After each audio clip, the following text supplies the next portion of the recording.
Unified 911, anong matutulong namin sa'yo? Anya ti maitulong mi ken kapo. Anong may tatabang ko sa Unsay imo? akong ikatabang nimo? Ngini makadabang na misal ka no. Sa anumang wika o dialekto, may tulong na darating sa iyo.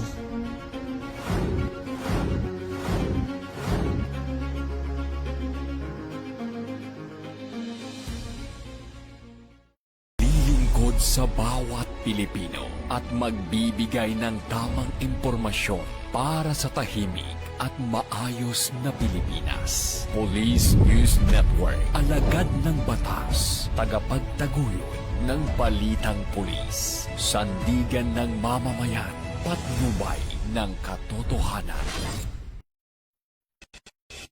La Campo Crame, maghahatid ng pinakahuling kaganapan at nagbabagang balita. Ito ang PNN Police News Network. At ngayon, ang inyong mga tagapagbalita. Magandang araw, Bagong Pilipinas. Ako ang inyong alagad ng batas, tagataguyod ng Balitang Pulis. Ako po si Patrolwoman Melin Loquias mula sa Eastern Police District ng NCRPO. Maghatid sa inyo ng tamang balita, kwento ng pulis at serbisyo para sa mamamayan. At ito ang PNP News Online, ang pangunahing balita ng Police News Network, alagad ng batas, tagataguyod ng Balitang Pulis.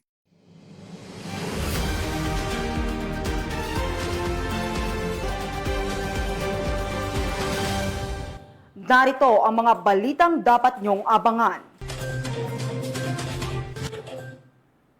Dating miyembro ng CTG kusang nagbalik loob sa mga otoridad sa Juban, Sorsogon.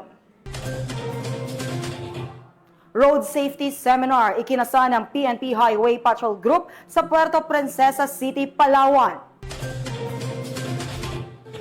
At mahigit kalahating milyong pisong halaga ng shabu na sabat ng mga otoridad sa bypass operation sa Lanao del Sur.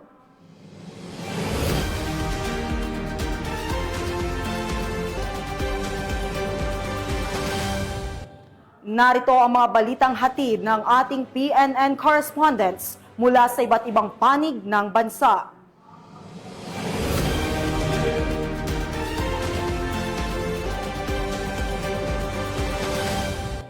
Simulan natin ang balita mula sa bahagi ng Luzon.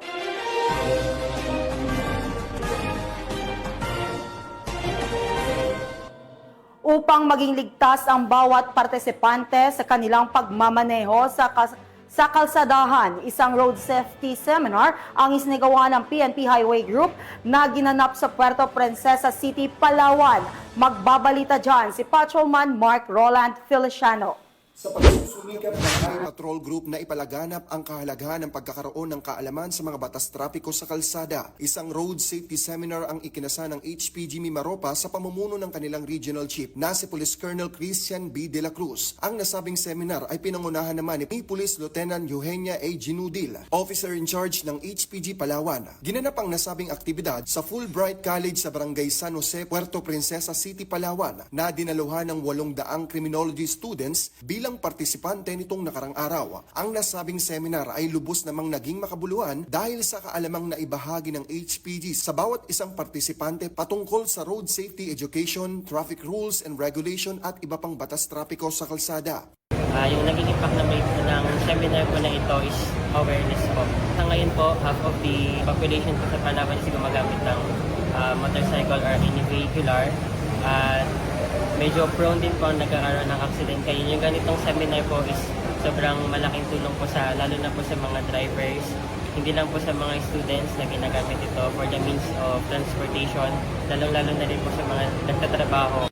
Bilang Guardian of the Highways, ang HPG ay patuloy na magbibigay ng serbisyo at magpapaalala sa bawat isang motorista, commuters o kababayan nating nais magkaroon ng kaalaman sa tamang paggamit ng kalsada. Estudyante ka man o simpleng mamamayan ay dapat makiisa sa mga ganitong usapin. Ang mga aktibidad nito ay naglalayo na magkaroon ng kaayusan sa bawat lansangan at kalsada sa ating bansa. Kami ang Highway Patrol Group, ang kakampi nyo sa kalsada na patuloy na magbibigay ng serbisyong HPG dahil dito sa ating bagong Pilipinas. Ang gusto ng pulis, ligtas ka. At sa iba pang balitang serbisyong HPG, tumutok lamang sa aming YouTube channel at Facebook page na Police News Network. mula sa tanggapan ng kakampi nyo sa kalsada. Ako po si Patrolman Mark Roland Feliciano para sa Police News Network, alagad ng batas, tagataguyod ng balitang pulis. Maraming salamat, Patrolman Feliciano. Arestado ng mga otoridad sa bisa ng warrant of arrest ang isang tricycle driver dahil sa kasong qualified rape sa Ordaneta City. Police Staff Sergeant John Del Supremo sa balita.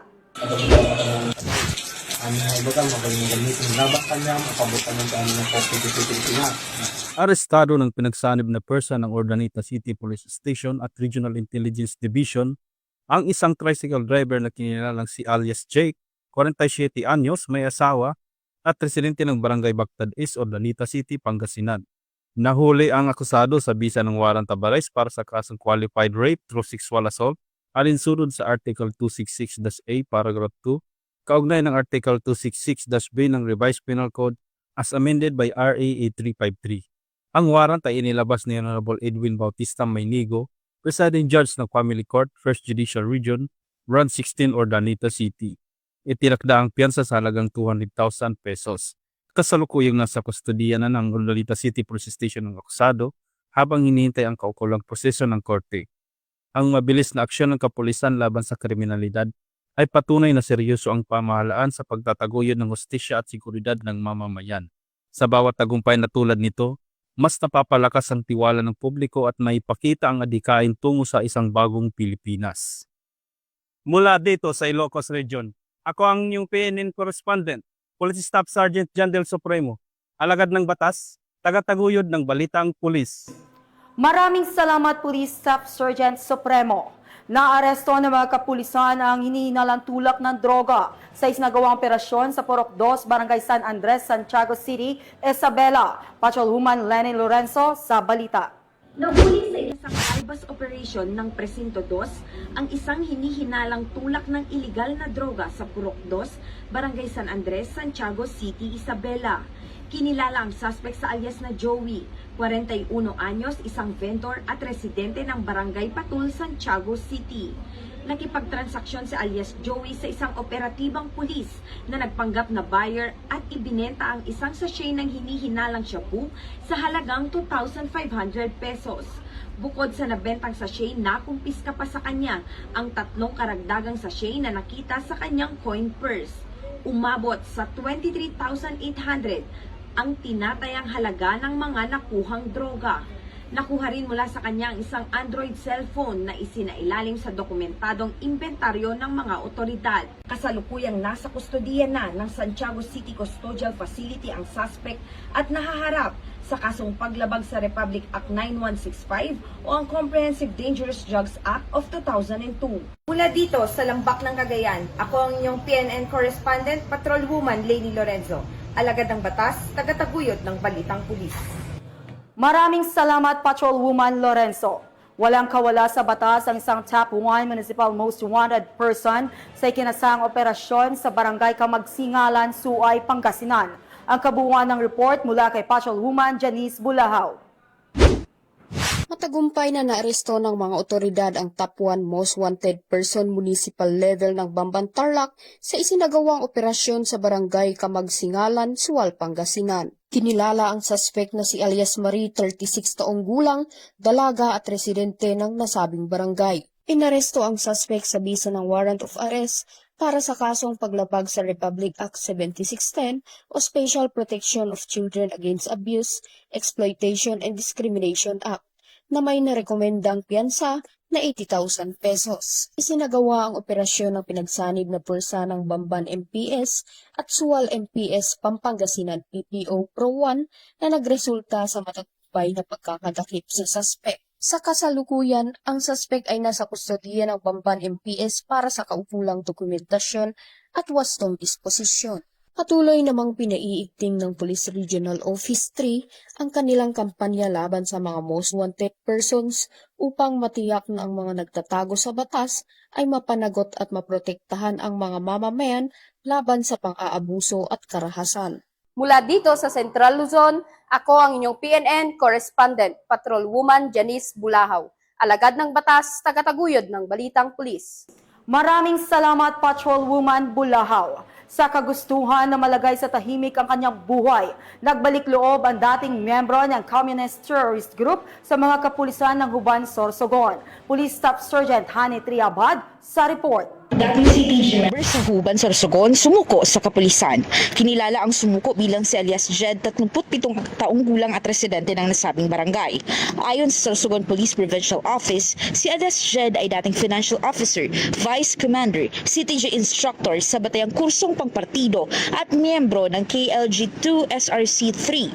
Ang kanyang voluntaryong pagsuko ay bunga ng tuloy-tuloy na negosasyon ng Huban Municipal Police Station katuwang ang Sorsogon 2nd Provincial Mobile Force Company, 96th Military Intelligence Company, 9th Military Intelligence Battalion at 22nd Infantry Battalion ng Philippine Army. Sa kanyang pagsuko, isinuko rin ni Jed ang isang improvised shotgun, isang improvised magazine at 6 na bala ng 12 gauge. Siya at ang mga nakumpiskang armas ay dinala sa Huban MPS para sa dokumentasyon at paghahanda ng aplikasyon sa Enhanced Comprehensive Local Integration Program o ECLIP sa ilalim ng LCAC. Ang matagumpay na negosasyon at voluntaryong pagbabalik loob ay patunay aniya ng pinaigting na kampanya ng pamahalaan upang hikayatin ang mga CTG members na talikuran ang armadong pakikibaka at muling makapamuhay sa lipunan. Mula dito sa Legazpi City, Albay, ako ang inyong PNN correspondent, Patrolwoman Gerald Duterte, alagad ng batas, tagataguyod ng Balitang Pulis.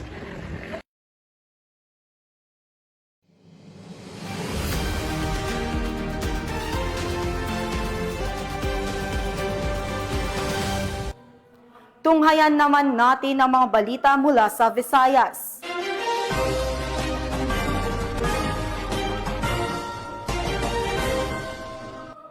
Naging matagumpay ang isinagawang outreach program ng mga kapulisan para sa anti-community sa Tigbawan, Iloilo. Ibabalita yan ni Patrolwoman Lyneth Sablon. Matagumpay na naisakatuparan ng Tigbawan Municipal Police Station sa ilalim ng pamumuno ni Police Captain Alfred Mansoy, Officer in Charge, katuwang ang mga opisyal ng barangay at mga stakeholders, ang isang makabuluhang outreach program para sa ating community nito lamang 17 ng Setyembre taong kasalukuyan sa Barangay Poblasyon 1, Tigbawan, Iloilo. Ang nasabing aktibidad ay namahagi ang kapulisan ng 15 sako ng bigas at nagsagawa ng feeding program para sa mga miyembro ng komunidad.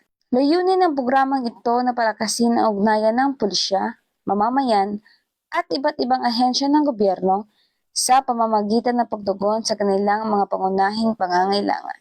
Ang ganitong uri ng aktibidad ay hindi lamang nakatutulong upang mapabuti ang kalidad ng buhay ng komunidad, kundi nakapagbigay din ng tiwala, seguridad at pagkakaisa sa pagitan ng pulisya at publiko.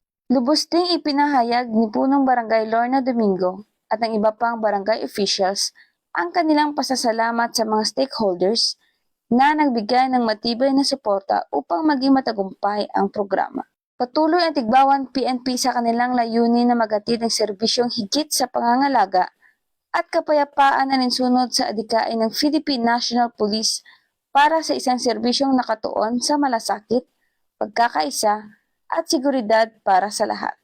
Mula rito sa Western Visayas, ako inyong PNN correspondent, Patrolwoman Lyneth Sablon, alagad ng batas sa kataguyod ng Balitang Pulis. Maraming salamat, Patrolwoman Sablon. Kusang nagbalik loob ang dating miyembro ng Communist Terrorist Group sa pamahalaan ng Northern Samar. Narito ang balita ni Patrolwoman Cristel Palafax. Yung nagbalik loob sa pamahalaan ang isang miyembro ng Communist Terrorist Group sa Barangay 8, Pambuhan, Northern Samar. Ang pagbabalik loob ay resulta ng panawagan at pagsisikap ng mga tauhan ng 2nd Northern Samar Provincial Mobile Force Company, 32nd Special Action Company, 3rd Special Action Battalion, PNP SAF at Northern Samar Provincial Intelligence Unit. Samantala, nakatanggap naman ang nagbalik loob ng agarang tulong na bigas at grocery items mula sa mga kapulisan. Ang nasabing surrendery ay nasa kustodiya na ng 2nd Northern Samar PMFC para sa dokumentasyon ng kanyang pagsasailalim sa programa ng ating gobyerno na Enhanced Comprehensive Local Integration Program o ECLIP at Local Social Integration Program. Patuloy na nananawagan ang pambansang pulisya sa mamamayan na makiisa at makipagtulungan upang labanan ang insurhensya at hikayatin ang iba pang miyembro at taga-suporta ng CTG na magbalik loob sa ating pamahalaan at magbagong buhay kasama ang pamilya at patuloy na sumuporta sa ating gobyerno. Mula dito sa Police Regional Office 8, ako ang inyong PNN correspondent, Patrolwoman Palafox, alagad ng batas, tagataguyod ng Balitang Pulis. Maraming salamat, Patrolwoman Palafox. Narito naman ang mga balita mula sa bahagi ng Mindanao.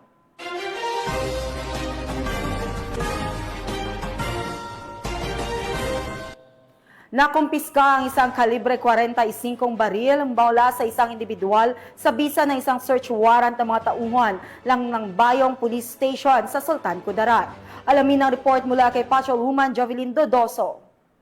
Arestado ang isang lalaking kinilalang si Alias Jean, 48 anyos, matapos masamsam sa kanyang bahay ang inihinalang shabu na nagkakahalaga ng 246,960 pesos at isang 45 caliber pistol at isang granada sa bisa ng search warrant operation sa Barangay Coronel Proper. Na-recover din ang drug paraphernalia at 5 bala ng baril.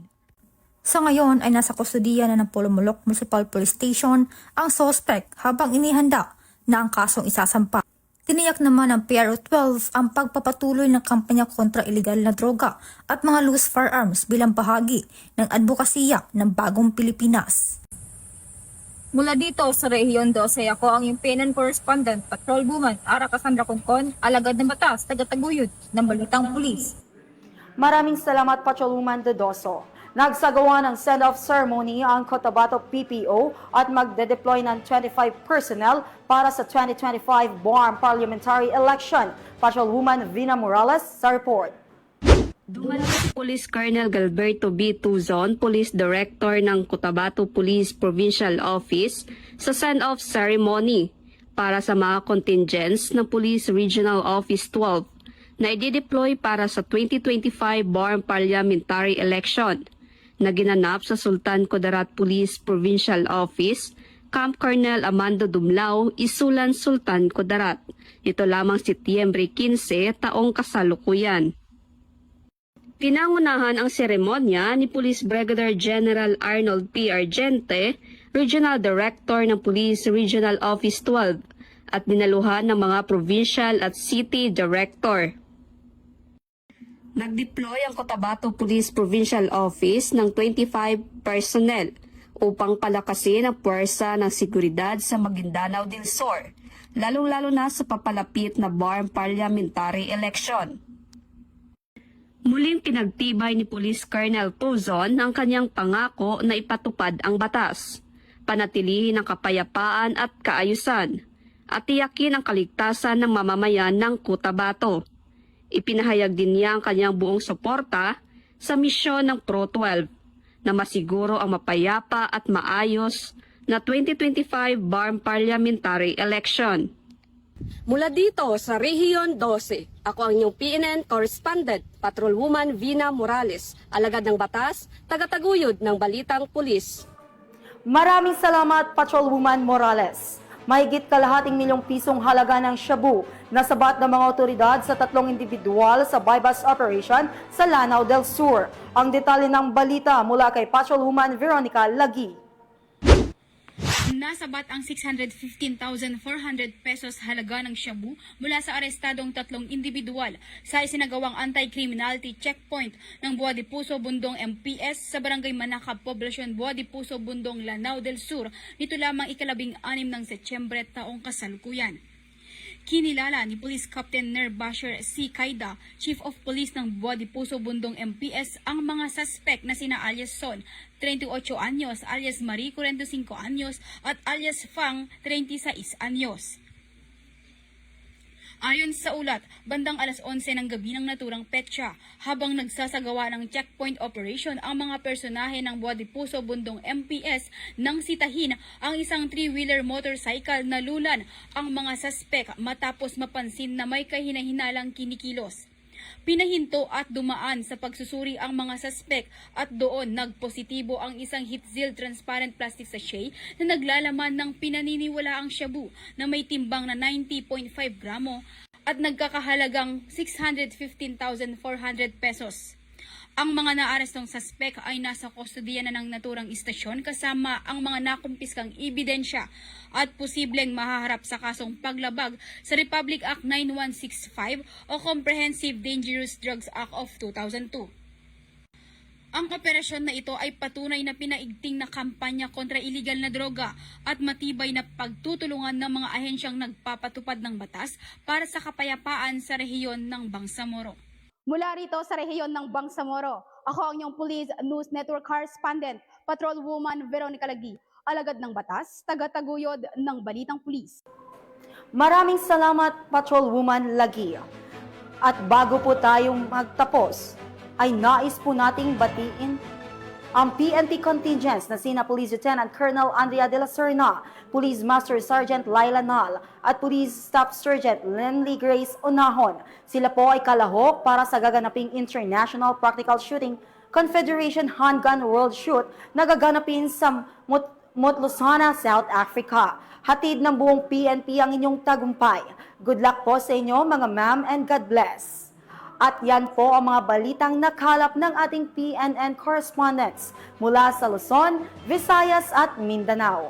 Sa ngalan ng pamunuan ng Philippine National Police sa pangunguna ni Acting Chief PNP, Police Lieutenant General Jose Melencio Nartates Jr. at sa pamumuno ni President Ferdinand Bongbong Marcos Jr., kami ay maglilingkod sa bawat Pilipino at magbibigay ng tama at balanseng balita. Mula rito sa tanggapan ng tagapag-ugnay ng Pambansang Pulisya, ako ang inyong alagad ng batas, tagataguyod ng Balitang Pulis. Ako po si Patrolwoman Melin Loquias mula sa Eastern Police District ng NCRPO. Maghatid ng tamang balita, kwento ng pulis at serbisyo para sa mamamayan. At ito ang PNP News Online, ang pangunahing balita ng Police News Network.